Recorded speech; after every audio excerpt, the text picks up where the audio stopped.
Hey everybody, I'm Mama Baird and welcome back to the channel. In today's video, I'm going to be sitting down and interviewing one of the managers of the food bank. Now this is our family engagement manager. She's the one in charge of making sure that all the families get welcome and they have all the resources that they need to help with any of the hardships of today's world. You're going to get a sneak peek of how my food bank operates, and Ashley is going to clarify and answer some questions for us. So let's head over to the food bank and let's interview Ashley. Before we get too far into the video though, please make sure to give me a like, subscribe to my channel if you're not already subscribed. Every like, comment, share, it really helps support me and my family. Thank you so much. All right, Ashley, here we come.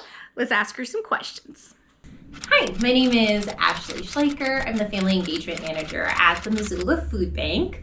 I wanted to just give a quick overview of how our store operation works. So last year in 2022, we saw over 24,000 unique individuals come through our store to receive food. Our store program is just one of the many programs that we offer in working to end hunger in our community. But how it works is an individual comes in, they fill out a very simple intake form. This is just data that we can collect. So then we can see the demographics of the individuals that are coming needing food, as well as the reasons that they're listing that they need food. Are they currently underemployed? Is it high housing costs? Are they having low wages? Are they a veteran? Are they a member of the LGBTQ2S+ community? We want to make sure that we're collecting this data so that way we can better serve our community. We know that a higher number of veterans face food insecurity. We know a higher number of individuals that are part of the LGBTQ2S+ community face food insecurity. We know if you're houseless, you're facing food insecurity. And so we just want to collect this data so that way we can adjust our model and make sure that we are better addressing the needs of our community. After you fill out one of these intake forms, then you have a 1 to a 5 minute conversation with a volunteer that's called a resource assistant. This is somebody that is a volunteer that is trained and has a really good idea of all of the different resources that our community offers. They might notice on your intake form that you have some kiddos, so then they can help you sign up for a free and reduced lunch program. They can make sure that you're on WIC if you qualify for that. They can help you get SNAP applications filled out, low energy income assistance. During like back to school time, we tell people about backpack giveaways or shoe giveaways. During the holidays right now, we can tell people about like turkey distributions or turkey meals. Toys are on the holiday season. And so it's just a way for us to better connect resources to individuals, because we know that giving food, a 3-day emergency supply of food, is awesome and really helpful and great, but it's not going to end food insecurity for that person. We need other social services to really make sure that we're taking this multifaceted approach to ending hunger. Okay, so they have this 1 to 5 minute conversation with the resource assistant, maybe find out about some other resources, and then they get to go grab a grocery cart and then walk through our store. And it's set up just like a grocery store. You have a produce area, we have canned goods sections, we have a freezer, bread aisle, dairy section, and they're able to pick and choose the food that they want, that their household will actually eat. And it's also the quantity is based on household size. So a household of 1 is going to get a lower quantity of food versus like a household of 6. And so they have, we have these little colorful cards that we give them, and those cards will break down the quantities of our non-perishable items based on household size. This is something that is consistent, that they can rely on every single time that they grocery shop. So like household of 1 might be getting a can of tuna, a jar of peanut butter, 2 cans of soup, 2 cans of veggies, where a household of 6 might be getting 2 jars of peanut butter, 4 cans of tuna, higher quantities for these higher households. So that's what our shelf-stable items have, this little colorful card. All around the store then for our perishable items, so produce, bread, milk, frozen section, these are all based on the donations that we receive from grocery stores every day and from our community. So they change and ebb and flow every day. So if we have Costco might donate to us a couple pallets of romaine lettuce because they accidentally ordered too many. And so we might be able to tell people, oh, you can have 3 bags of romaine lettuce today. Those change and ebb every single day based on the donations that we get from Grocery Rescue. This is a program where we are going out to grocery stores in our community every single day to get items that maybe they over ordered, or maybe they don't have a use for, or maybe like some of the packaging is dented or things like that and they aren't able to sell anymore. We get that, we check it, make sure that it's safe for our customers, and then we're able to put it out in the store. But we never know what we're going to get every day. And so with that, we have to change those items. And so the family gets that colorful card that says exactly what you're going to get of your shelf stable items. But then they might also be leaving, like this week, people are leaving with, we have a couple pallets of potatoes. So they're getting bags of potatoes. They're getting bags of carrots. They're getting a turkey this week. They're getting a lot of rutabaga is here too. And then we have a bunch of bread and English muffins and pie pumpkins. So they're leaving with all those extras this week, which is really cool.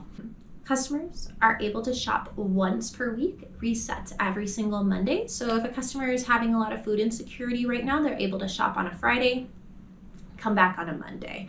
So it resets so that way they're able to shop once per week. We do have what we call low cook bags. These are options for maybe individuals that are houseless or maybe don't have really reliable cooking or refrigeration, that are shelf stable items that they can take those low cook bags instead, and they're able to get those as often as they need them once per day. So that way they can have food each of those days. With the 24,000 unique individuals we saw last year in 2022, 33% of them were kiddos under the age of 18. And so we have a lot of childhood food insecurity in our community that we're working on addressing through a lot of our other programs as well, not just our store program. But that makes up our store. So expiration dates. Yeah. How do you go through the food? What makes it, besides dents and stuff like that, do you look for? Yeah, one of the most interesting things for me when I started in this line of work was in expiration dates. I have like this huge fear of botulism. And so I've always been like really proactive on like if something expired, it was out the door that day. The Missoula County Health Department has given us this really extensive list based on items that stretches those expiration dates. And so if something is a dry good, I'm thinking like rice, pasta, mac and cheese boxes, stuffing, potato chips, things like that. If it is a dry packaged good, we can give that out for 1 year past the expiration date. If it is a canned good or a Tetra Pak, so like if you're thinking of like a shelf stable milk item, we can give those out 2 years past the expiration date. Our perishable items have a whole varied amount of longer expiration dates, but like milk, you can give it out for a week past the expiration date. Little yogurts, like a single serve yogurt is 10 days past the expiration date. A large kind of like quart jug of yogurt is 3 weeks past the expiration date. Hard cheeses is 6 months past the expiration date. So we're able to give out this really good food that stores aren't able to sell. We're still able to give it out and avoid food waste, as well as make sure that it's going into people's bellies in our community. We'll check all the items that we do get from Grocery Rescue, as well as any of the donations that come in, and make sure that they are safe, that they're well packaged and things like that. We don't accept any home canned items, so we'll unfortunately not be able to take anything that somebody has made. Also, our dented can rule is a dent can't be up around the top seal or the bottom seal, because that allows for air to possibly come in. It can't be puffy, it can't be rusty. And if it does have a dent, like on the body of a can, your thumb cannot go into that dent all the way. So if it's a slight dent and indent on it, it should be still perfectly safe. Personally, I eat a lot of things from dented cans. You always want to kind of listen for that hiss. That can be a really bad sign, and do some smell checks if you're getting a dented can, but typically it's pretty safe even if it has a small dent on it. When you get bulk food, I notice when I shop here, sometimes the oats are in smaller packages. that are weighed out, and then like say the bacon, we have to take the whole 40-pound case. Yeah. So why is that? Yeah, that's a really good question. We get really incredibly generous boxes of 40 pounds of like bacon bits, like kind of like the ends from when they chop it. But unfortunately, it is frozen in this giant 40-pound block. Food safe wise, we cannot repackage that bacon. I think because it has to thaw, and then we can't refreeze it. So once we have to always give out meat frozen solid. You will never see in our store raw meat, like that's not frozen, like refrigerated meat. Everything is always frozen because that's part of what the health department tells us to do. So we can't defraw this bacon to repackage it and then refreeze it. We would have to get rid of it. So oats, non-perishable shelf-stable items, those can all be repackaged into much more manageable quantities, where unfortunately you got to have a deep freezer. And it is incredibly generous that Dailies gives us that. And then we do purchase like 1 pound blocks of hamburger meat and things like that too, and we get smaller packages, so it's not 40 pounds of bacon or nothing. And we did also have I know exactly what you're talking about with those 10 pounds blocks of the big meats, of the big ground hamburger. Cash and carry or Smart Food Service, I forget what it's called now. They used to donate to us during the pandemic. And we would, it almost looked like a brontosaurus rack of ribs. We'd get these huge ribs that were just giant. I'm like, we'd have to be like, can you take this? Because not everybody has that freezer space. And so it's super generous, but it is sometimes a little bit more harder for the average person to manage. These 30 pounds of cream cheese. 30 pounds of cream cheese, some cheesecake. So yeah. And then one question from a viewer is, when do you start weeding people out of the food bank? I think that's something that, our mission at the Missoula Food Bank is to end hunger in our community through advocacy, volunteerism, and healthy food for all. So we do have the mission of ending hunger. So the idea is that eventually we would like to not have to give out food to individuals. We would like to end food insecurity. We know that asking for food and asking for help is an incredibly hard thing to do. And so we don't want to at any time deny people food in any way. We do work really hard to get individuals connected to a bunch of other social services if they need. We also are really focused on our advocacy efforts because we know food insecurity is this huge, there's a lot of root causes to it. Food insecurity isn't just you can't go to the grocery store and buy food because you don't have a job. You have racism, you have systemic inequities, you have high housing costs and low wages. You have this huge issue that it's not just getting to a grocery store and getting food. While access is incredibly important too, it's this bigger thing. And so we were really working on our advocacy efforts to address the root causes of hunger at a much bigger scale, whether that's in our city, our state, and on a federal level, because there's a lot of support that people need. So we don't ever deny individuals. We don't ever turn people away. We want to make sure that if you're here and you're saying you're hungry, you're going to get some food from us. Fantastic. One last question.